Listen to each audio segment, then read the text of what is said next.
Hey everyone, and welcome to today's social media marketing agency program.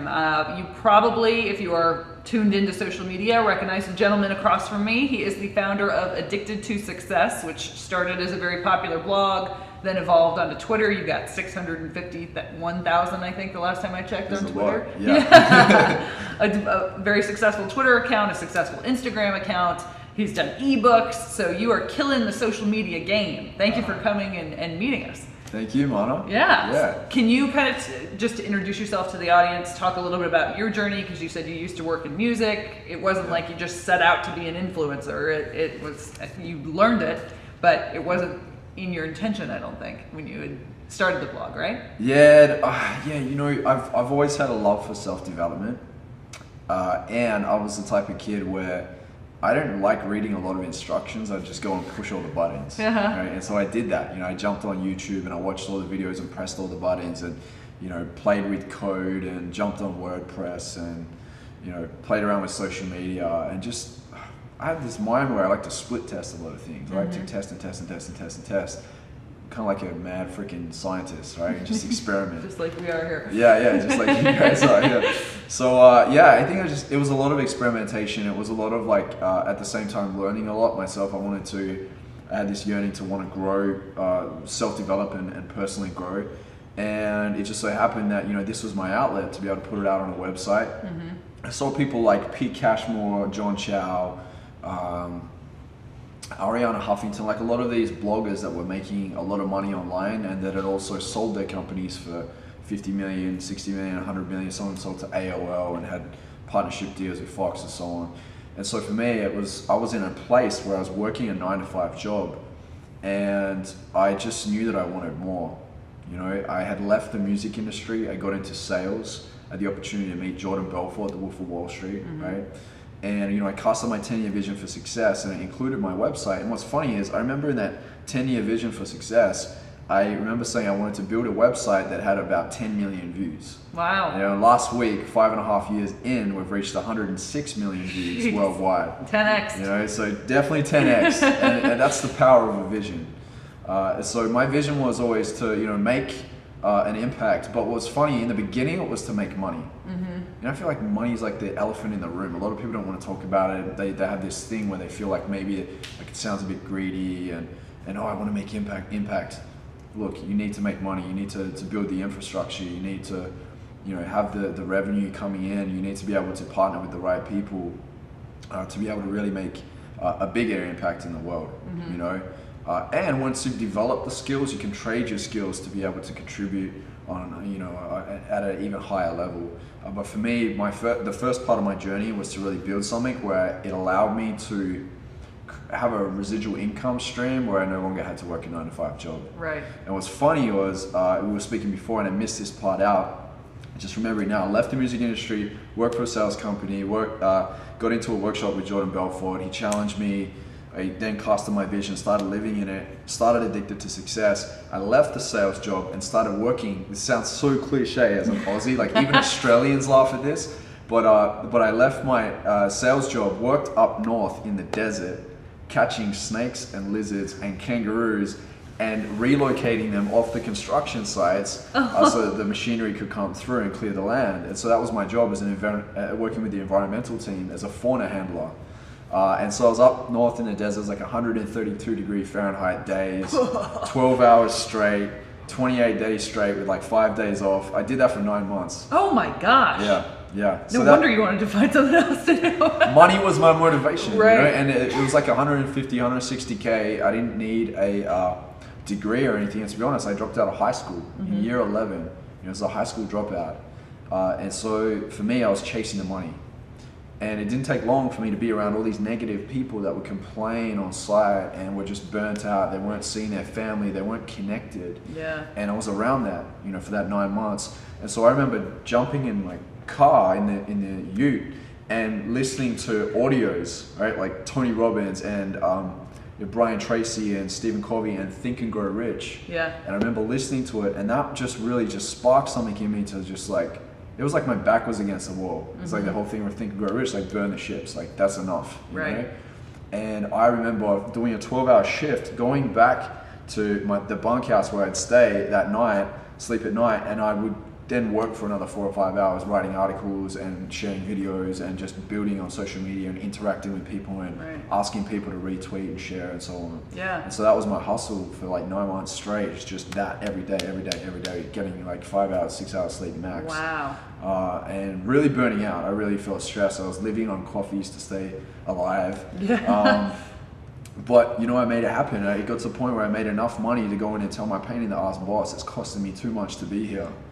He got up, shook my hand and told me to get out and said, best of luck, you know? Yeah. So, and I just remember that day, like just driving home on the freeway and booking a trip out to Europe and just feeling that feeling of freedom. And that's when I realized that like freedom is what I wanted all along. It wasn't the money. Right. You know, people want money for all sorts of reasons. A lot of people are stuck in what I call the paper prison. You know, it's not really that. So you can break through it at any time, but really you got to understand, how do you value money? Some people want it for power. Some people want it for significance. Some people want it for security. Some people want it for freedom. For me, it was freedom. You know, I wanted to go and travel the world. I wanted to, you know, see more than the small space that I was in, the small town that I was in from Perth in Western Australia. And also I wanted the space to create. You know, as an entrepreneur, I had like so many ideas and I wanted to execute on them, and it allowed me to be in that space. Yeah, that's awesome. So getting us into a little bit of a more practical side of things now, you go and you start a Twitter account. Yep.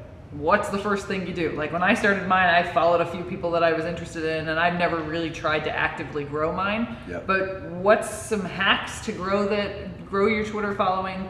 Why is Twitter still important? What is your opinion on why Twitter matters right now? Yep. Just kind of give me your Twitter pitch.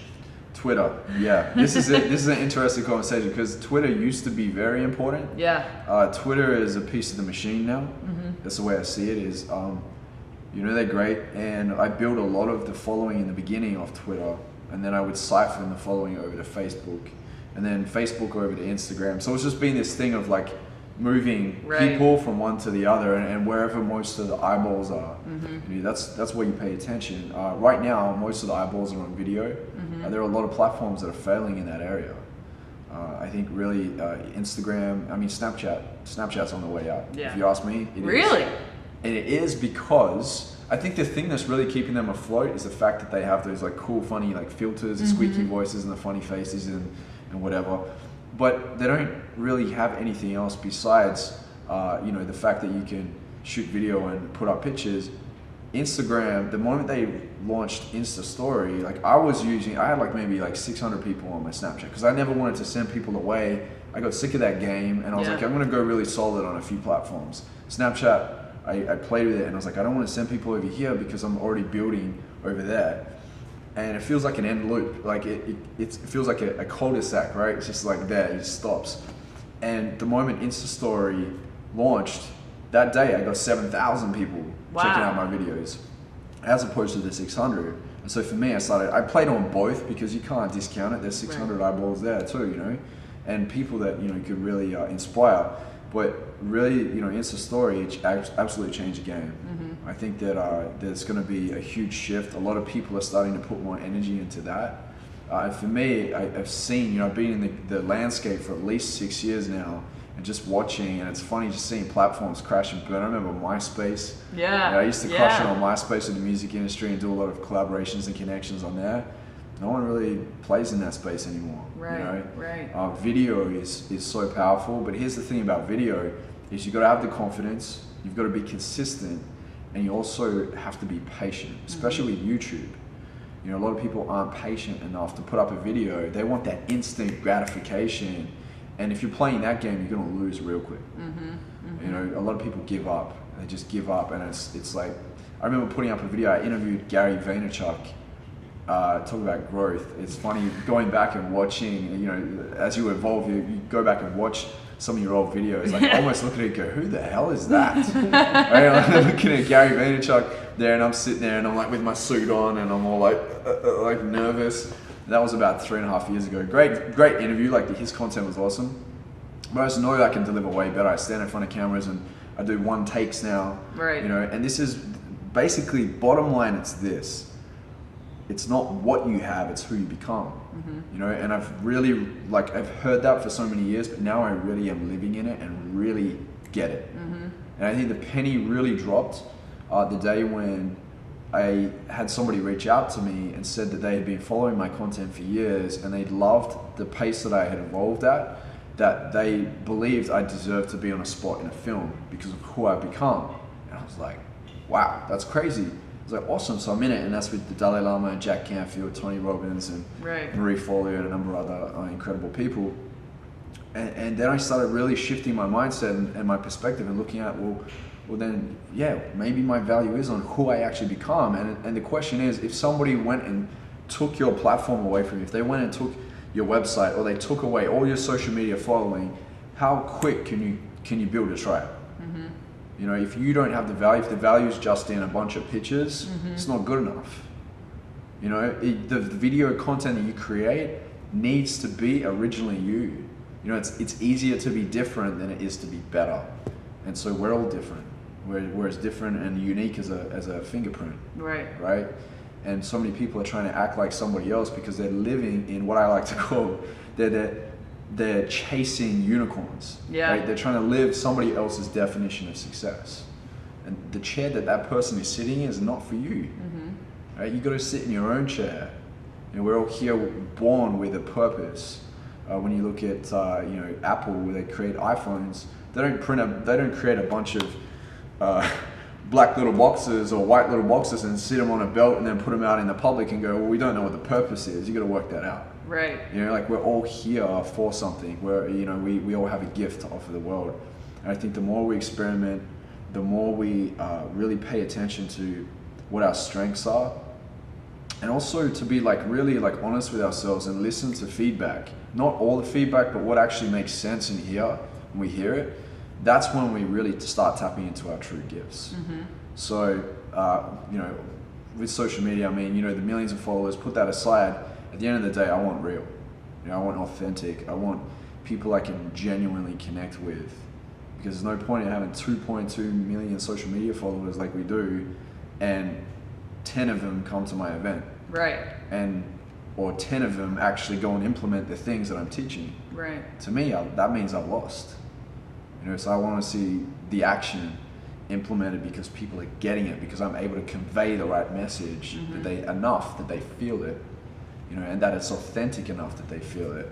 And if you can do that, if you can master that, you can move anywhere and continue to impact and inspire on the highest level possible. Yeah, for sure. Yeah. And that's how you get the freedom in your life, and how you continue to evolve, and you meet new people and bring new people into the brand. Your value just keeps increasing.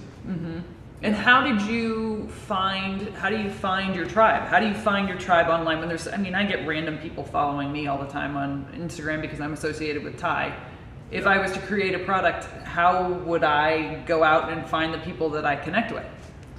When you dial in on exactly what your message is, how you show up, what your strengths are, when you can clearly convey your message to the world, the right people start showing up.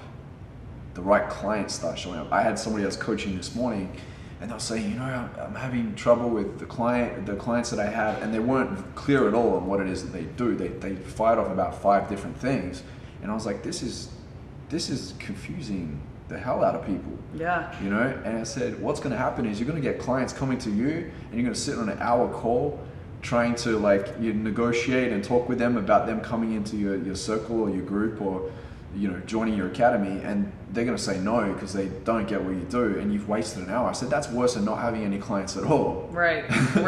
Right. So when you know your message and you've really dialed in on it, and you've got very clear on what it is, when you have that clarity and you're authentically yourself, the right people start showing up. To get that message out there, it definitely is consistency, and another thing is collaboration. You know, pay close attention to other people that are out there, and I always find ways to be complementary.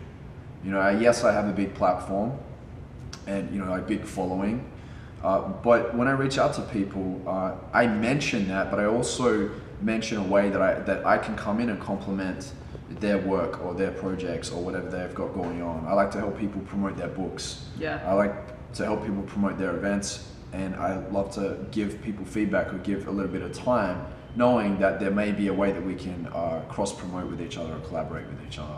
You know, everyone's favorite radio station is WIFM, right? What's in it for me? So you've always got to remember that. And I do it every time. You know, I've interviewed people like Tony Robbins and Deepak Chopra, Gary Vaynerchuk, Grant Cardone, and Ty, and you know, a lot of incredible people. Every time I've approached them, I've always looked, what have they got going on now, and how can I help them get that out? Right. How can I help them get their message heard? So in turn, they will also eventually come and help me. Yeah. How important do you think those collaborations are for growth? Have you seen big jumps in traffic after you do them? Yeah. Incredibly important. The first jump I ever saw was Dwayne "The Rock" Johnson, right? The Rock shared an article that we had on A2S on Addicted to Success, and I remember seeing a jump. It was like an extra 50,000 people in the space of like 2 hours went to Addicted to Success. Jeez. And I was like, wow, where the hell is this coming from? And then a few months later, Diddy shared one of our articles as well. This was like in the earlier days, maybe 2 years in, about 3.5 years ago. And I was like, wow, what if that could happen every month? Right. Right. And so that's why I realized that, you know, what it meant to really move with powerful influences and powerful people. But you have to create something that really is going to get them excited to want to share it as well. If you wrote out a list of, you know, 100 influencers or 100 celebrities or athletes or whoever, and you targeted them and sent them all like, hey, just letting you know, we just wrote this article on you, or we just featured you in this, love what you do, admire your work, would love if you could share this with your friends, fans, and followers.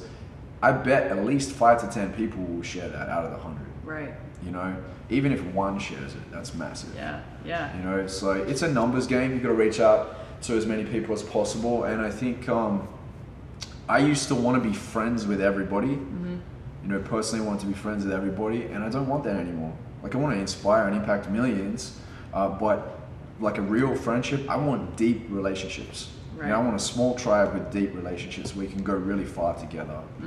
That's what's most important. And do you look at that and make sure that they align with your brand, or if it's just a product you like or a brand that you like? How to your values do you stay when you think about doing those kind of collaborations or making those friends? Yeah, you know, you just said it then, values. I think the values have to be very similar. They don't have to be exactly the same. It's just like their vision doesn't have to be the exact same as yours, but you have to be staring at the same horizon. You need to see that what is the main result that you'd love to achieve together? Is it impact? Do you really want to impact? Do you want to inspire? Maybe if you're into the fitness realm, maybe you want to, you know, change world health. Maybe you want to transform bodies together. Whatever it is, right? Yeah, it's really aligning yourself with people where you share a similar dream. And now, when it comes to posting, you said video is king. For sure. How often do you post, and how often do you post kind of CTAs or talk about stuff, your products, your courses, versus just giving people content? Post as often as possible. Really? If you could do 3 times a day, do 3 times a day. Do once a day, do once a day. Whatever it is, whatever you feel like you can with your bandwidth without actually losing quality in your content, then do that. And you know, I think that a lot of people have a problem with finding inspiration. And that's because they're not clear on what it is that they're trying to convey. Yeah. You know, I could go and read a book, a philosophy book. I could read a book written by Seneca and find hundreds of different inspirations from that and vibe off and shoot 100 different videos. You know, that's just because of the place that I'm in. And I think a lot of people, the biggest problem nowadays is that people are distracted by way too much. Yeah. You know, it goes back to managing your mind and telling your mind that you're more powerful than it. And a lot of people are living unconsciously, right, through their day-to-day routines, and they're like robots just walking around thinking only 5% new thoughts. You know, I love to think 10% new thoughts. If I could do that, I could double my impact in an instant. Yeah. You know, so it's being very intentional. A lot of people talk about the law of attraction. I think it's a little bit fluffy. I think it's the law of intention. You know, setting out your intentions day by day, week by week, month by month, year by year, how you're going to get to where you want to be. Yeah. And so when you're posting, you're putting out your intentions, you're sharing stuff with your fans because you really think you're going to better their life. Your products are going to better their lives. Yep. How often do you ask something of them? Yeah, I think you got to do it in an elegant way. You know, at the end of the day, for us to be able to feed the business. I think if you feed the business feeds you. For me, yeah, I need to make an income. You know? And I think when you know that you've created something that's solid, whether it's a mastermind or a membership course or one-off products or an ebook or one-on-one coaching, whatever it is, if you know that you're delivering mad value there, it's going to be easy for you to promote it. Like you don't feel, there's no guilt or anything. You talk about it, it'll light you up. You have other people fascinated in how fascinated you are about that particular thing you've created. You'd be proud of it. So I think the question isn't like, oh, should I be only promoting it like once a week or once or every 5 years? I think it should be, how can I create something so freaking epic that I'm on fire every time I want to share it with the world over and over again. You know, that's really the key. Good. I like that insight. Yeah. What are some of the hashtags? Do you use hashtags? How do you use hashtags to help build your brand?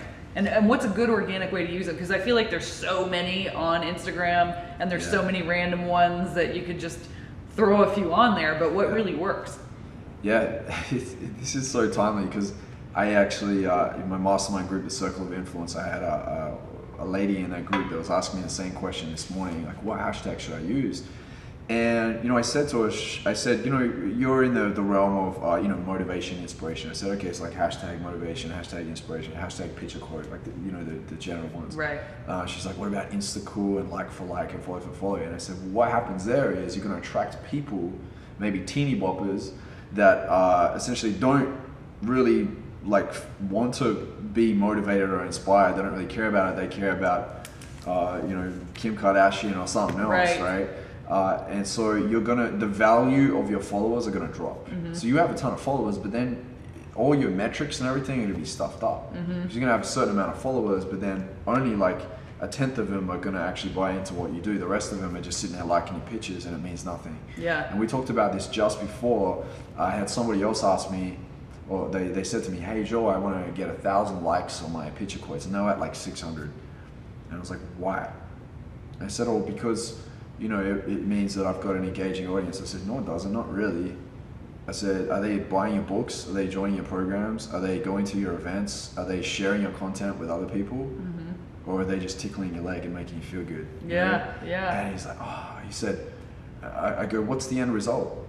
And he said, I don't know. And he goes, oh, I'll be honest with you. I think maybe it's like a reassurance thing.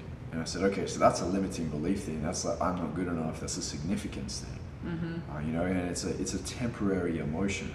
It's like, you know, when somebody goes out and wants to buy the Lamborghini, and if their friends, all their friends start buying it, and they've spent, you know, the last year saving up to $250,000, $300,000, they finally get it. After a couple of weeks or a few weeks, that feeling starts to die off. And then they want the next thing. They want the next model. Next thing that comes out. I just got an iPhone 7 today. You know, I was like excited, but then it didn't take long for me to be like, you know what, it's just a phone. It's got a good camera on it though, which is great, right? And that's one of the reasons why I actually got it. But yeah, it's just like being conscious of like, what do I really want out of this? You know, I always say like, what comes after that? What are you actually really chasing? For me, I'd rather put up a picture and get 200 likes, but 20 people love the content so much, like deep down inside they're like the true tribe and the true fans, and then they come to my events or they bring a friend to the events, and that's where you really have an impact. You know, so and I'm talking in a sense of the space that I'm in, which is self-development. You know, you've just got to find like what are the results you really desire, what is going to be the most meaningful to you. Right? Meaningful meaning you're feeling full, right? It has meaning and it fills you up. So find that in whatever industry you're in, find that and go for that, because that's what's going to pay off. Too many people going for the get rich quick, they're going for the win-win now. And that game there is just like, it's a losing game over and over again. You have to create a conversation with your followers, I feel like. Yeah. Ty always talks about stories and telling stories, and that's what makes his Snapchat or his brand engaging. And that's true. I've experimented with different like Instagram accounts where it's just different memes and things like that, and those don't convert as well as the ones where I would include my face, because then people feel like they're just getting to know you, and you're making a friend and finding somebody in your tribe. Yeah, there's depth in that for sure. Yeah, you know, somebody else recently asked me, they were having problems selling their service to someone, and they told me what it was. And I picked up on it, and I said to her, I said, you know, you're trying to sell the idea. You're selling the ideas and the details, Like, you can get into the details later. Sell the experience. Yeah. What is this person gonna feel when they're going through it? Like, that's like, it's the emotional experience. And like you said before, when you say you're sharing your story, it's the emotional experience. People want to feel like you're a human freaking being. Yeah. You know, they don't want to be sold to anymore. Right. You know, Right. and it's, like, people can smell BS from a mile away now. You got everyone on the corner is a life coach. Everyone on the other corner is a DJ. Everyone on the other corner is a freaking internet marketer that's pumping like billions into Facebook ads. And this is the thing, you can do that. And I praise you for biting the bullet and following your dreams, if that's really what lights you up. But don't BS people. You know, you can't sell BS. It doesn't work anymore. Yeah. Yeah. That's a good lesson. I like that one. Yeah. Jumping completely, not completely different topics, but switching gears a little bit. In your book, you talk about the right way to do SEO. Yeah. I don't know the first thing about SEO, so what would you say to me as a novice? Yeah. How to get started with SEO, just so that more people can find me? Great question. Yeah, this is the thing that a lot of people forget, that Google probably employs some of the smartest people on this planet. They got super nerds. Yeah. Right? So you can't trick Google. People go in and they try and do all this black hat stuff and do, pyramid backlinks, and they just flood articles with a ton of keywords, and it just doesn't work anymore. Yeah. Google gets it. Google gets what we're just talking about right now, and that's be as human as possible. Be truly organic and real and unique, but have depth. And so with SEO, I've seen it change over and over again. Every time there's an update, you get a whole bunch of people dropping out of the search engines because they're not doing it right. Wow. And from day one, we have written articles purely coming from the angle of we just want to deliver great quality content. I remember, when we started, I would go days where, like, if I didn't feel inspired, or if I couldn't find like that topic that I really wanted to talk about and vibe on, and there was no good content coming in from contributors, we just wouldn't put anything up. It's a whole quality over quantity, right? So I think that rule still applies. Yeah. You want to get it shared on a lot of other websites. You want it to be shared through social media channels, but you really want depth, and Google wants to see that you're pulling a lot of different modalities into the mix, right? They want to see there's like a video at the end of the article and that you have at least 2,000 words plus, but not just BS words, just like 2,000 words of like strong substance, like that you've actually gone and researched this and you have a lot of evidence that backs up your points. They want to see links going out so that you're trying to help the reader to really understand the topic, and they want to see pictures as well. People are visual as well, and if there's a link to an audio or a little audio player, whatever, the longer somebody stays on that page looking at that article, the higher the chance they're going to rank further up the page on Google.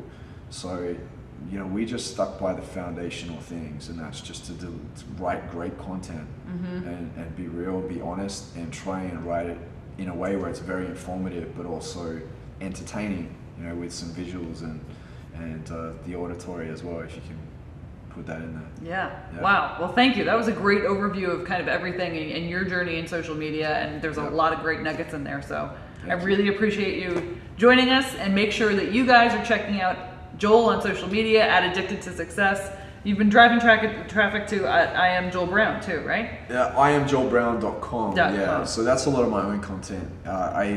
For the first few years, I'll share. Sure. So first 3 years, I was running Addicted to Success by myself. I was like a one-man band. Wow. And I had a Superman complex. And what I mean by that is I felt like I was the only one that could run the website by myself, that I couldn't give any duties over to anybody else because everything had to be perfect. And that was my own stuff, right?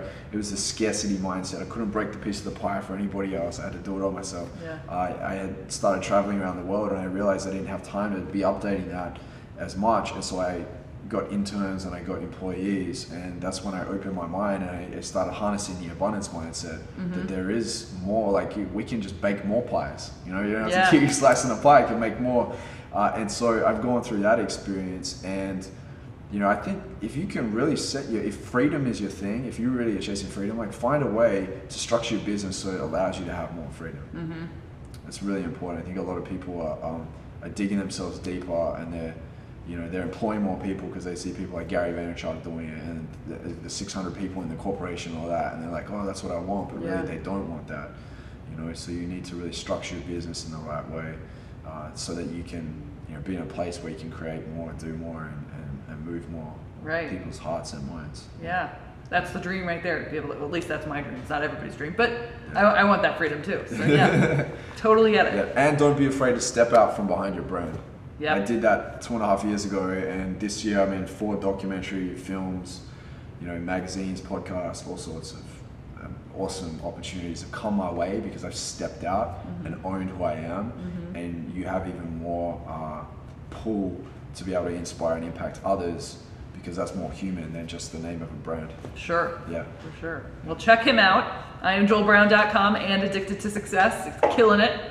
And we will see you on the next lesson.